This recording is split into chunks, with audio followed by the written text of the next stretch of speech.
क्या भगवान विष्णु ने सच में स्त्री रूप लिया था, या इसके पीछे छुपा है एक ऐसा रहस्य जिसे आज तक बहुत कम लोग जानते हैं?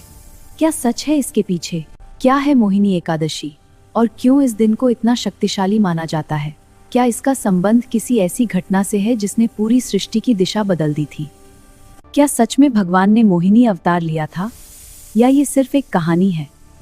क्या इसके पीछे कोई ऐसी सच्चाई छुपी है जिसे आज तक पूरी तरह समझा नहीं गया? और अगर लिया था तो आखिर क्यों भगवान विष्णु को बनना पड़ा सबसे सुंदर स्त्री? क्या इसके पीछे कोई गहरी योजना थी, या फिर ये सिर्फ एक दिव्य लीला थी? क्या हुआ था उस समय जब देवता और असुर आमने सामने थे और एक स्त्री ने बदल दी पूरी सृष्टि की दिशा? क्या उस घटना ने इतिहास को हमेशा के लिए बदल दिया? ये कहानी शुरू होती है अहंकार से और एक ऐसे श्राप से जिसने देवताओं की सारी शक्ति छीन ली थी। एक ऐसी गलती जिसने स्वर्ग के राजा इंद्र तक को कमजोर बना दिया। एक दिन महर्षि दुर्वासा स्वर्ग लोक पहुंचे। उनके हाथ में एक दिव्य माला थी जिसमें अपार शक्तियां समाई हुई थी। उन्होंने वो माला देवराज इंद्र को भेंट के रूप में दी, लेकिन इंद्र अपने अहंकार में उस माला का सम्मान नहीं कर पाए। उन्होंने उसे अपने ऐरावत हाथी के सिर पर रख दिया और अगले ही पल कुछ ऐसा हुआ जिसने सब बदल दिया। हाथी ने वो माला नीचे गिरा दी, लेकिन इंद्र को इस बात का बिल्कुल ध्यान नहीं रहा। वो अपने ही ख्यालों में खोए रहे और महर्षि दुर्वासा ये सब देख रहे थे। ये देख महर्षि दुर्वासा का क्रोध भड़क उठा। उन्होंने तुरंत इंद्र को श्राप दिया कि अब उनका अहंकार ही उनकी सबसे बड़ी कमजोरी बनेगा और देवताओं की शक्ति समाप्त हो जाएगी। और उसी क्षण से देवताओं का तेज बल और शक्ति खत्म होने लगी। उधर असुर लगातार ताकतवर होते गए और धीरे धीरे उन्होंने स्वर्ग पर अपना कब्जा जमाना शुरू कर दिया। देवता लगातार कमजोर होते जा रहे थे और असुरों के सामने टिक नहीं पा रहे थे। आखिरकार एक भयंकर युद्ध हुआ जिसमें देवताओं को हार का सामना करना पड़ा और स्वर्ग पर असुरों का कब्जा होने लगा। हारकर और निराश होकर सभी देवता एक साथ भगवान विष्णु के पास पहुँचे। उन्होंने हाथ जोड़कर प्रार्थना की कि प्रभु उन्हें इस संकट से बाहर निकालें और उनकी खोई हुई शक्ति वापस दिलाएं। भगवान विष्णु ने उनकी बात सुनी और कहा कि इस समस्या का समाधान आसान नहीं है। अगर उन्हें अपनी शक्ति वापस चाहिए तो उन्हें एक बहुत बड़ा और कठिन कार्य करना होगा। विष्णु ने कहा कि क्षीर सागर का मंथन करना होगा जिससे अमृत निकलेगा। वही अमृत देवताओं फिर से अमर और शक्तिशाली बना सकता है, लेकिन ये काम बेहद कठिन और जोखिम भरा होगा। लेकिन विष्णु ने ये भी कहा कि ये कार्य देवता अकेले नहीं कर सकते, उन्हें असुरों के साथ मिलकर काम करना होगा। और यही इस पूरी योजना का सबसे बड़ा और खतरनाक हिस्सा था। भगवान विष्णु की योजना सुनकर देवता असुरों के पास पहुँचे। उन्होंने प्रस्ताव रखा कि दोनों मिलकर समुद्र मंथन करेंगे और जो भी निकलेगा उसे बराबर बांट लिया जाएगा। असुर पहले संदेह में थे, लेकिन अमृत पाने के लालच में उन्होंने यह प्रस्ताव स्वीकार कर लिया।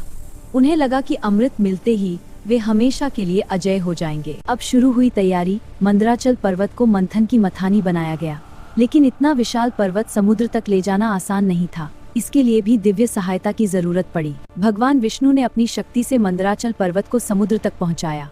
फिर नागराज वासुकी को रस्सी के रूप में इस्तेमाल करने का निर्णय लिया गया, जिससे मंथन प्रक्रिया शुरू हो सके। लेकिन जैसे ही मंथन शुरू होने वाला था, मंदराचल पर्वत समुद्र में डूबने लगा। यह देखकर सभी घबरा गए, क्योंकि इतनी मेहनत के बाद भी योजना विफल होती नजर आ रही थी। तभी भगवान विष्णु ने कूर्म अवतार धारण किया और एक विशाल कछुए का रूप लेकर समुद्र के नीचे जाकर मंदराचल पर्वत को अपनी पीठ पर स्थिर कर लिया। अब सब कुछ तैयार था। एक तरफ देवता और दूसरी तरफ असुर और बीच में विशाल समुद्र।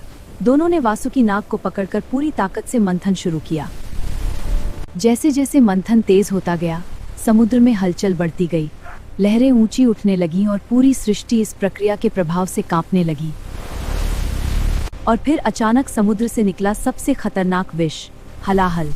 उसकी ज्वाला इतनी भयानक थी कि उसके प्रभाव से पूरी सृष्टि विनाश के कगार पर पहुंच गई।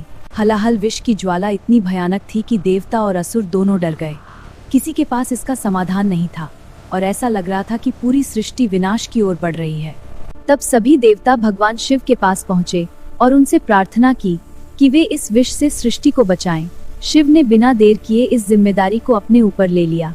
भगवान शिव ने उस भयंकर हलाहल विष को अपने हाथों में लिया और उसे पी लिया। यह दृश्य इतना अद्भुत था कि सभी देवता और असुर स्तब्ध रह गए। विष के प्रभाव से शिव का कंठ नीला पड़ गया और तभी से उन्हें नीलकंठ कहा जाने लगा। अगर शिव यह विष न पीते तो सृष्टि का अंत निश्चित था। विष के शांत होते ही समुद्र मंथन फिर से शुरू हुआ। अब सभी को इंतजार था उन दिव्य रत्नों का जो इस मंथन से निकलने वाले थे। सबसे पहले समुद्र से प्रकट हुई कामधेनु, जो हर इच्छा पूरी करने वाली दिव्य गाय थी। इसे देखकर सभी चकित रह गए और इसकी महिमा को समझने लगे। इसके बाद एक एक करके कई अद्भुत रत्न प्रकट हुए, जैसे उच्चैश्रवा घोड़ा, ऐरावत हाथी और कौस्तुभ मणि, जिनकी चमक और शक्ति ने सभी को मंत्रमुग्ध कर दिया। फिर समुद्र से प्रकट हुई अप्सराएं और कल्प वृक्ष, जो हर इच्छा पूरी करने वाला वृक्ष था। इन सब के आने से वातावरण और भी दिव्य और अद्भुत होता जा रहा था। इसके बाद प्रकट हुई माता लक्ष्मी, जिनकी सुंदरता और तेज ने पूरे वातावरण को प्रकाश से भर दिया।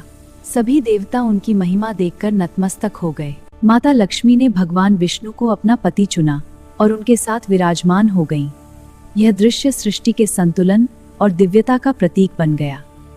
अब सभी की नजरें उस क्षण पर टिकी थीं जब समुद्र मंथन से अमृत प्रकट होने वाला था। हर किसी के मन में बस एक ही इच्छा थी, अमर बनने की। और फिर समुद्र से प्रकट हुए धन्वंतरी, अपने हाथ में अमृत कलश लिए हुए। जैसे ही अमृत दिखा, वहां मौजूद हर एक की सांसें थम गईं। लेकिन इससे पहले कि देवता कुछ कर पाते, असुरों ने झपट्टा मारकर अमृत कलश छीन लिया।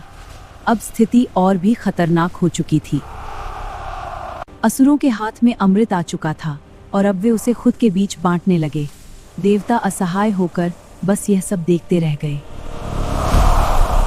अगर असुर अमृत पी लेते तो वे अमर हो जाते और पूरी सृष्टि पर उनका राज हो जाता। यह सोचकर देवता बेहद चिंतित और भयभीत हो उठे। तभी भगवान विष्णु ने सोचा कि अब शक्ति नहीं, बल्कि माया का प्रयोग करना होगा।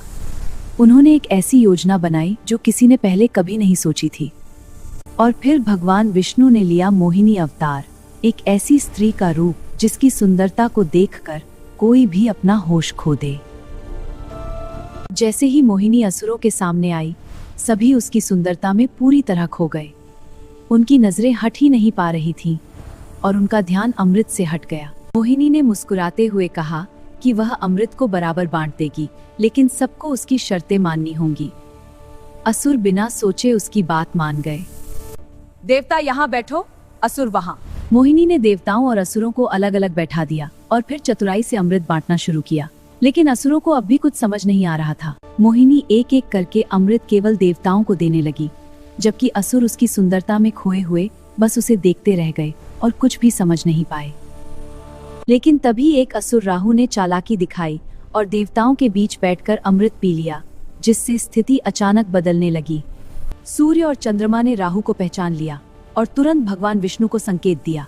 तभी विष्णु ने सुदर्शन चक्र से उसका सिर अलग कर दिया। लेकिन अमृत उसके गले तक पहुंच चुका था, इसलिए उसका सिर अमर हो गया और वही राहु के रूप में जाना जाने लगा। लेकिन इस कहानी का अंत यही नहीं होता, क्योंकि इसके पीछे छुपा है एक गहरा रहस्य और एक ऐसा संदेश जो आज भी हर इंसान के जीवन से जुड़ा हुआ है।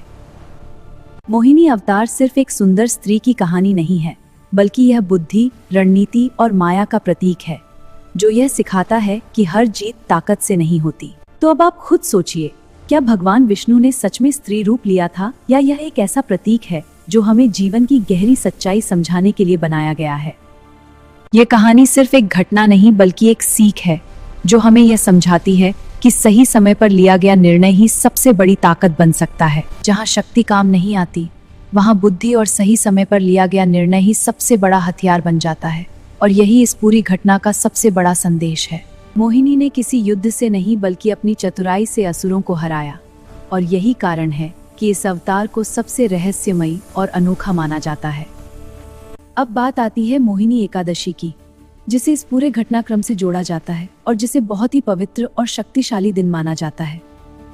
कहा जाता है कि इस दिन व्रत रखने से मनुष्य अपने अंदर के मोह, लालच और अहंकार पर विजय प्राप्त कर सकता है और अपने जीवन को सही दिशा में ले जा सकता है। यह दिन हमें यह भी सिखाता है कि अगर हम अपने मन को नियंत्रित कर लें, तो हम किसी भी कठिन परिस्थिति को अपने पक्ष में बदल सकते हैं। मोहिनी अवतार हमें यह याद दिलाता है कि जीवन में कभी कभी सबसे बड़ी ताकत हमारी सोच और समझ होती है, न कि हमारी बाहरी शक्ति। तो अब सवाल यह उठता है कि क्या भगवान विष्णु ने सच में स्त्री रूप लिया था, या यह सिर्फ एक प्रतीक है जो हमें जीवन का गहरा ज्ञान देने के लिए बनाया गया है? इस सवाल का जवाब अलग अलग लोगों के लिए अलग हो सकता है। लेकिन इस कहानी का संदेश हर किसी के लिए एक जैसा और हमेशा के लिए याद रखने वाला है। अगर आपको ऐसी ही अनसुनी और रहस्यमयी कहानियां पसंद है तो इस वीडियो को लाइक जरूर करें और इसे अपने दोस्तों के साथ शेयर करना बिल्कुल न भूलें। और चैनल को सब्सक्राइब करना बिल्कुल न भूलें, क्योंकि हम आपके लिए लाते रहेंगे वो सच्चाइयां जो अक्सर छुपा दी जाती हैं और जिनके पीछे छुपे होते हैं बड़े रहस्य। हमारे चैनल पर आपको मिलेंगी ऐसी कहानियां जो सिर्फ मनोरंजन नहीं बल्कि आपको सोचने पर मजबूर कर देंगी और आपके नजरिए को पूरी तरह बदल सकती हैं। क्योंकि आगे आने वाली हर वीडियो में हम आपको दिखाएंगे वो सच जो आपने पहले कभी नहीं सुना और जो आपकी सोच को पूरी तरह बदल सकता है।